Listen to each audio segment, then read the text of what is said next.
ഓർമ്മയുണ്ടോ ആ പഴയ വേനൽക്കാലങ്ങൾ? മധ്യവേനൽ അവധിക്കാലത്ത് വീട്ടിലിരിക്കുന്ന ആ ഉച്ചനേരങ്ങൾ. നല്ല വിശപ്പുള്ള സമയമാണ്.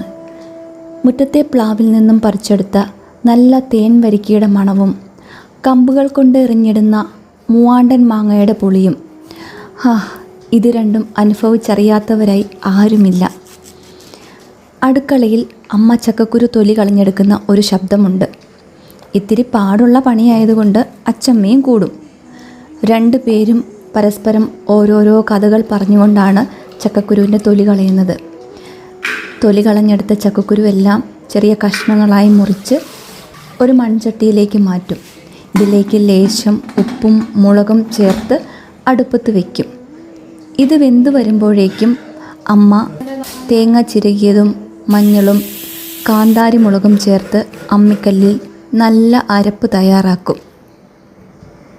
അങ്ങനെ വെന്ത ചക്കക്കുരുവിലേക്ക് ഈ അരപ്പ് ഒഴിക്കുമ്പോഴേക്കും കിട്ടുന്ന ആ ഒരു നിറം, അത് കാണുമ്പോൾ തന്നെ കൊതി വരും. എനിക്കപ്പോഴേക്കും ചോറുണ്ണാൻ ധൃതിയായി. കറിയൊന്ന് തിളച്ചു വരുമ്പോഴേക്കും നല്ല വെളിച്ചെണ്ണയിൽ കടുക് പൊട്ടിച്ച് ചേർക്കും. ആ തിളച്ച എണ്ണ കറിയിലേക്ക് ഒഴിക്കുമ്പോൾ ഒരു ശബ്ദമുണ്ട്.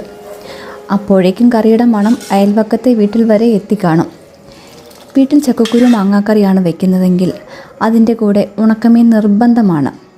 ഇന്ന് പല സൂപ്പർ മാർക്കറ്റുകളിലും കയറുമ്പോൾ തിരയുന്നത് ഈ നാടൻ രുചിയാണ്. വരൂ, ആ പഴയ വേനൽക്കാലത്തിൻ്റെ ഓർമ്മകളിലേക്ക് നമുക്കൊന്നുകൂടി മടങ്ങിപ്പോകാം.